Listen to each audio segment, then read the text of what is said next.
say he hasn't slept in 3 days. Maybe he doesn't need to. The boss respects him. They clearly have some sort of plan to deal with this intruder. Like I said, we should just stay out of it.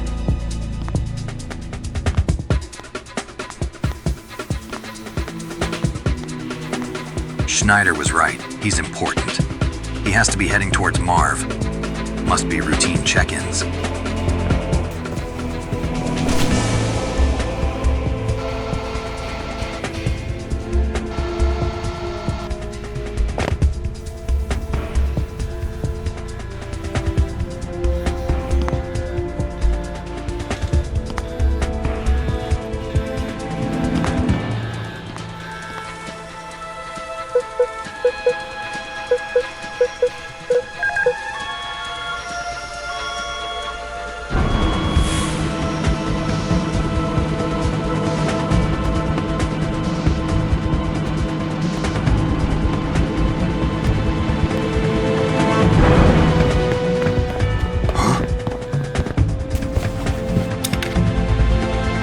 That noise.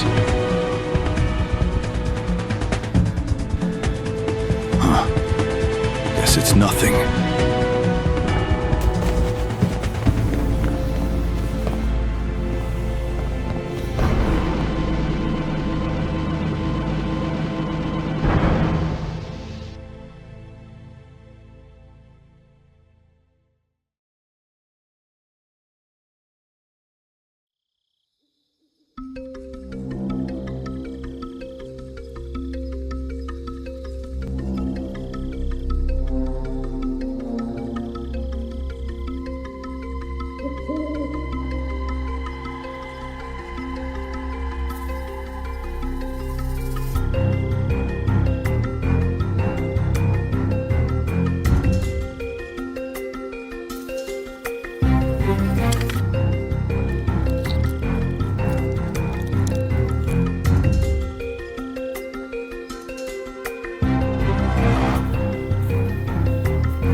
Let's see where you're headed.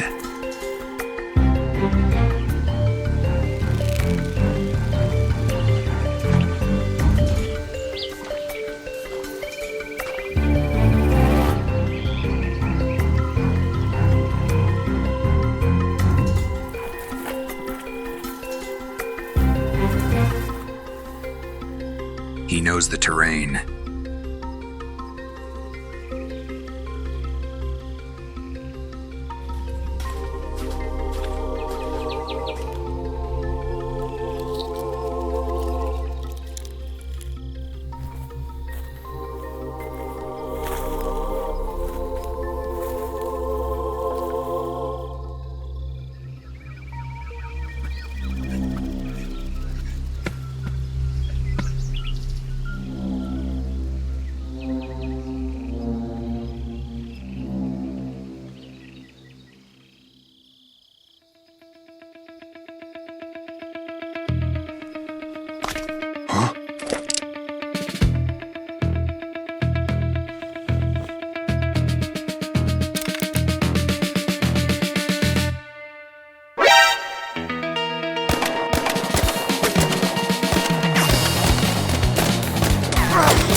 Damn it.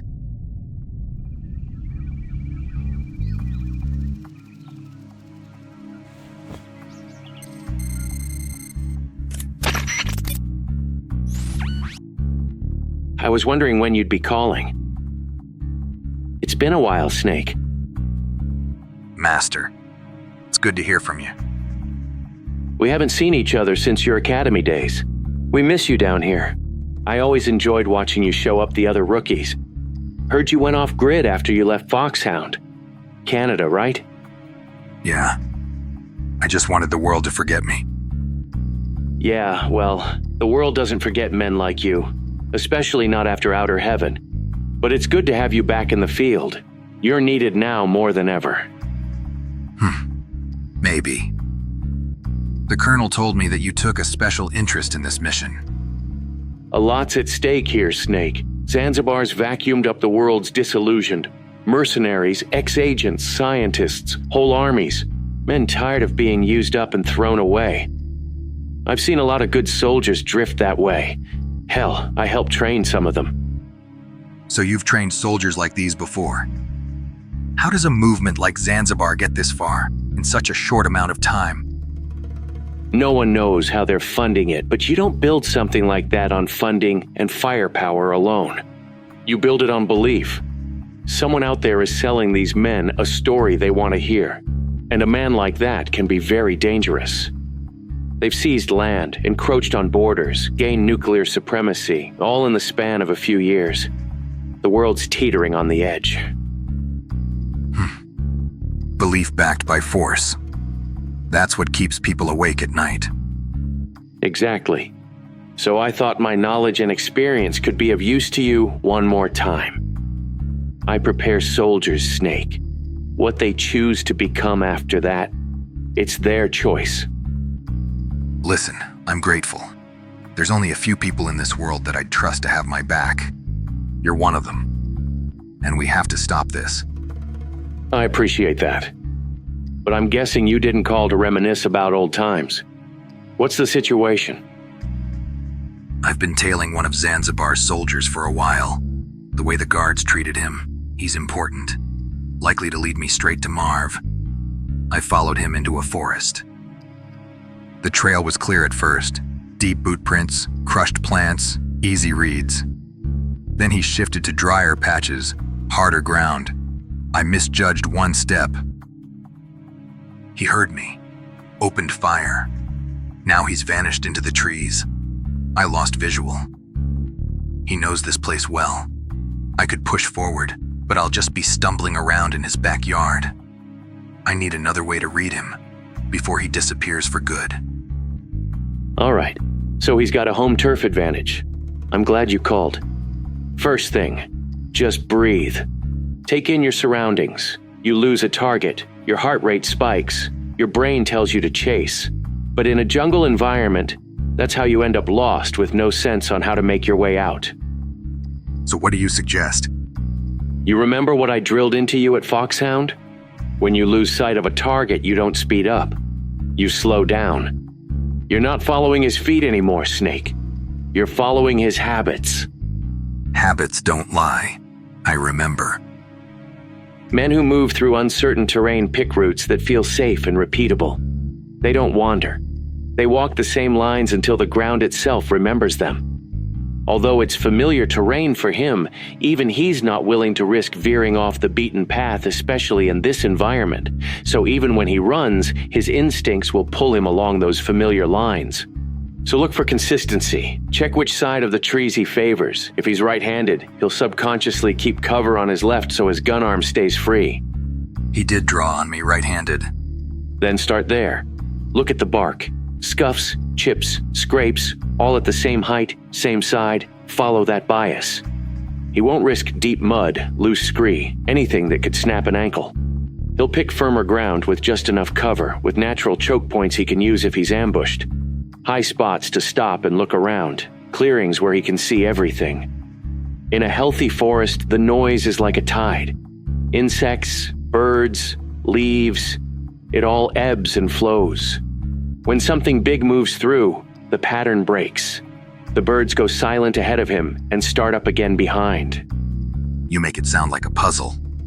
That's all tracking is, a crime scene that's still warm. Besides, it may not seem like it now, but you've got an advantage. You made him run. Right now, he's more afraid of losing his way back than he is of you making him predictable.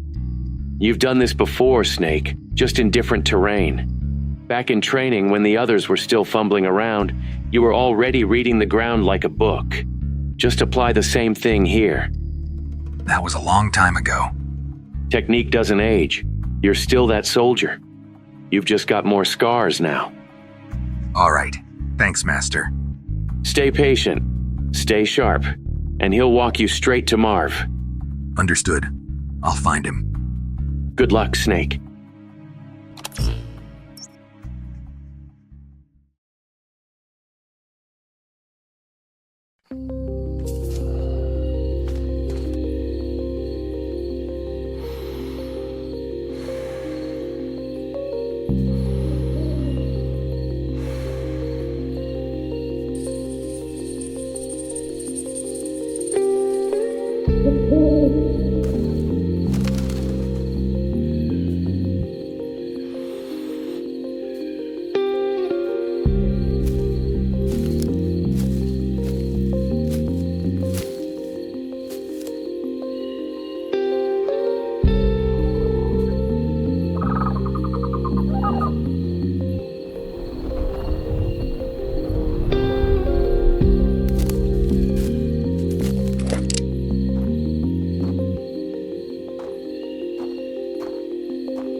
Don't struggle and I won't hurt you.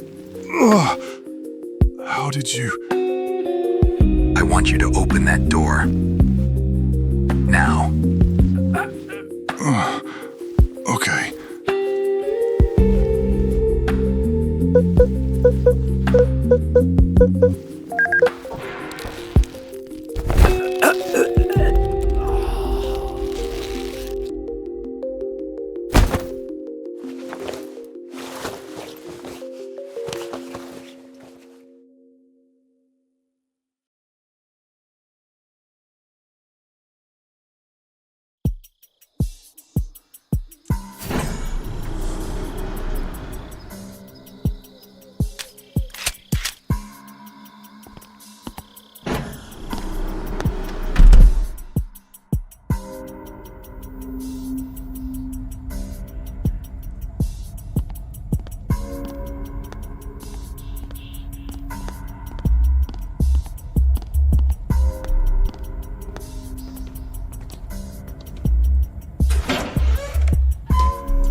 What the?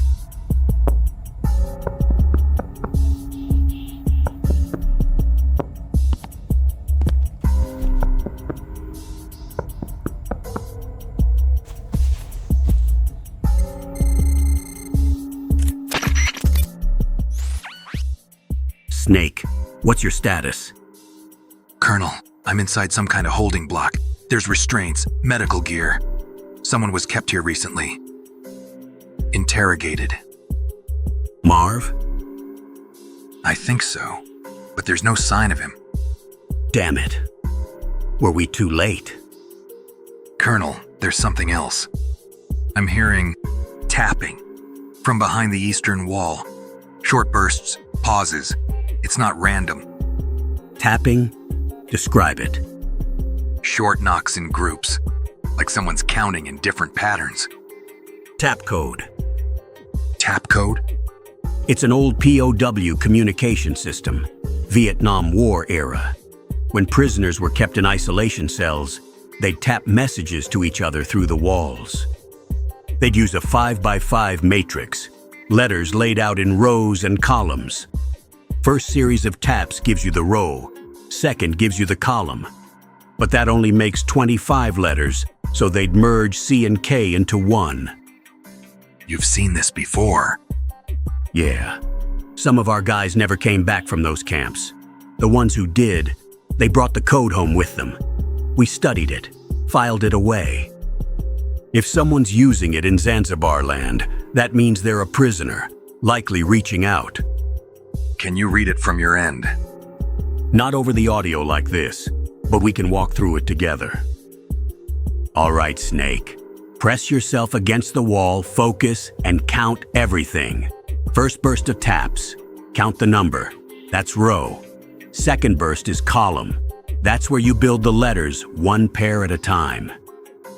What if it isn't letters? Then it's numbers layered on top. But people trapped in a hole don't waste effort. It's best to consider both letters and numbers. In which case, you'd extend each column by 2 to account for the number 1 to 5 and 6 to 0. If they're knocking, they're trying to tell you something important. Name, location, frequency. Frequency. Wouldn't be the first time. If they've got a receiver but no transmitter, tap code's the only way to get a codec frequency out to someone like us. So whoever's back there wants me to call them. Most likely, assuming they're still sane. Okay, so it's row, pause, then column. Got it. Good. We might be listening to Dr. Marv himself, or someone who knows where he is. Either way, don't waste this.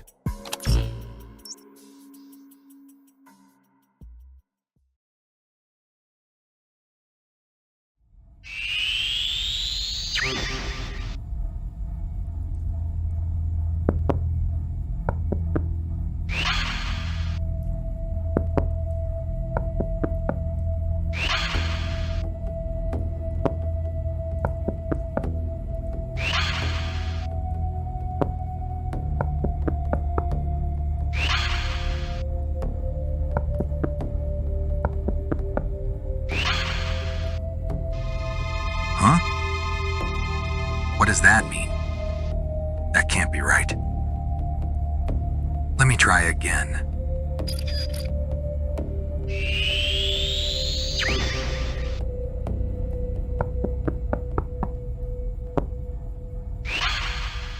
One.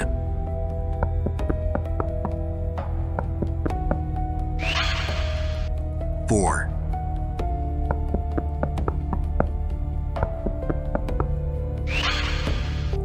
Zero.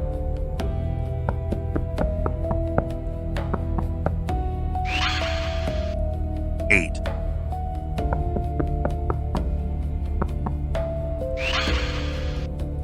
Two. That's a frequency for sure.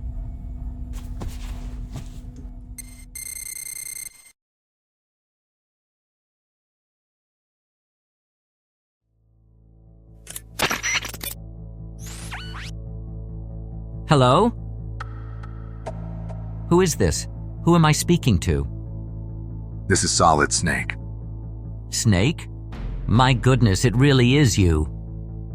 I deciphered your code. Are you okay? I never thought I'd hear your voice again. I'm Dr. Madnar. Do you remember? Dr. Drago Petrovich Madnar, engineer of the TX-55 Metal Gear. I pulled you out of outer heaven. You saved my life. Saved my daughter's life. Ellen still talks about it, you know. You were a hero to her, Snake. But now, it seems fate has dragged us both back into another monster's lair. So it was you behind the wall. You sent the tap code. Yes, I heard movement. I gambled that whoever was out there might understand. I'm glad it was you, Snake. Are you alone? You're here to rescue Dr. Keo Marv, aren't you? The mission is to secure Dr. Marv and the Oilix formula. But right now, all I see is a room full of restraints and an empty chair. I was too late. Why are you here, Doctor? I got you out of hell once. and you somehow find yourself in another. Those are quite the odds. Snake, please listen to me. I was captured alongside Dr. Marv on our way to America. They brought us both here. They held me here and forced me to work again, just like in Outer Heaven. Work on what? On Metal Gear. A new model. Metal Gear D. Metal Gear. Yes. A completely reworked frame. Better balance, improved targeting systems, heavier armor. They had all my old data from Outer Heaven. Every prototype, every discarded draft. This Metal Gear. It's proof that my concept could go further. But I had no choice, Snake. They told me if I refused, they'd hurt Marv. Cooperate, and at least I could try to buy him time. Where is he now? They separated us. They moved him from this block to a different facility, the Tower Building, a few days ago. It's a tall structure a few kilometers north of this building. You can't miss it, it's huge. But there's treacherous terrain from here to there. I don't know how you're going to get there. Snake, Marv, they are torturing him to reveal the Oilix formula. They're not going to kill him. He's too valuable. But if he talks... Dr. Marv has a heart condition. Even under ideal circumstances, he should never have been subjected to this kind of stress. Prolonged interrogation, sleep deprivation, physical strain, he won't last long. If they push him too far, his heart will give out. And if that happens, Oilix dies with him. Then I have to find him before that happens. Where would they keep a prisoner that valuable? I don't know the precise location, but the Tower Building is where I overheard they're moving him. Zanzibar Land is compartmentalized, even for me. They used blindfolds and disorientation. I only know that we were moved between multiple sites. But listen, there is a man I trust, a zoologist named Johan Jakobsen. He's vice chairman of the SPCA, an international non-profit authority on animal welfare. He's been near Zanzibar Land for years, studying the desert wildlife, the mine dogs, the birds, all the animals they may have turned to their advantage. Zanzibar thinks he's just another eccentric foreign researcher, but Jakobsen understands this land better than any of their commanders. I don't know how much help he'll be to you, but I'm sure he can find some way to assist you. He may at least be able to tell you about the local terrain, and certainly about the animals that inhabit it. You're giving me his frequency? His frequency is 140.40. If you contact him, tell him I sent you. He may be cautious at first, but he'll listen. You're certain he hasn't flipped to Zanzibar's side? We go back a long way. University days. He's a zoologist first, a conservationist second, and he couldn't care less about Zanzibar's little revolution. That's why I trust him. Fine. What about you? Me? You're on the other side of this concrete. I've cleared the outer room. Now tell me how to get you out. No, Snake, you can't. This cell, the walls around me, they're reinforced with Chabam armor, the same composite material used on modern main battle tanks. Layered ceramics, steel, and other classified elements. You could spend hours planting charges out there and you wouldn't even scratch it. That door alone is inches thick, solid steel. They built this room for one purpose, Snake, a vault for a prisoner they don't trust. So you're telling me I can't reach you? Not without heavy demolition gear, and time you don't have. If you stay here trying to free me, then Dr. Marv dies. You're asking me to leave you behind, Doctor. Dr. Marv is the key to Oilix, the key to preventing an energy war that could burn the world down. He's a brilliant mind that cannot fall into the wrong hands. Between us, Snake, there is no real choice. Leave me. Focus on Marv. You sound very calm about being written off. After Outer Heaven, after everything I've seen these last few years, the idea of acceptable losses has become disturbingly flexible. You think I don't want to be rescued, Snake? I do. But I've learned something in here. Sometimes survival isn't about escaping the cage. Sometimes it's about proving you're still useful. All right, I understand. Good. Snake. There's one more thing. The leader behind Zanzibar Land, the one who ordered the revival of Metal Gear, isn't some nameless general or fanatic. It's Big Boss. What? The legendary mercenary. He survived, he escaped, and built this new nation. Zanzibar Land and his forces are stronger than ever. But I killed Big Boss. You destroyed Outer Heaven. You defeated Metal Gear. But the man himself... Serpents have many heads, as the old stories say. You must believe me. Every guard here, every officer, they speak his name with fear and devotion. This is his country, Snake, his army, his Metal Gear. You know what he's like. You've seen it at Outer Heaven. Men like him never really lose. When the world rejects them, they just build a new one. Who else would be capable enough to do something like this? I'm sorry, but I'm telling you the truth. Big Boss is alive.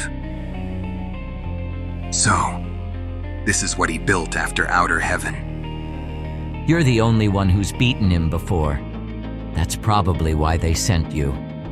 I'm glad it was your ear that picked up my signal. I'll do what I can from in here, pass along whatever information I have.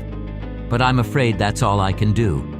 The battlefield out there, that belongs to you, Snake. Snake, are you still there? You've given me enough information. I won't waste time trying to crack this place open. But I won't forget you're back there. Thank you. Go, Snake. Before they squeeze the last secrets out of Marv, or squeeze the life out of him trying. Hold out as long as you can. That's one thing I can still do. Be safe, Snake.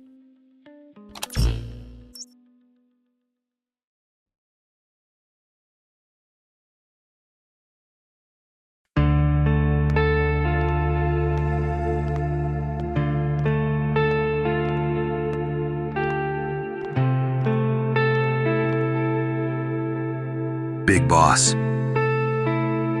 Campbell. He must have suspected this. Damn it.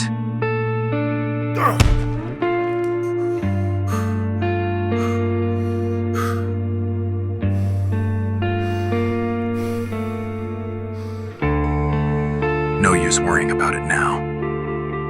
I have to get to Marv quickly.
Easy there, Snake.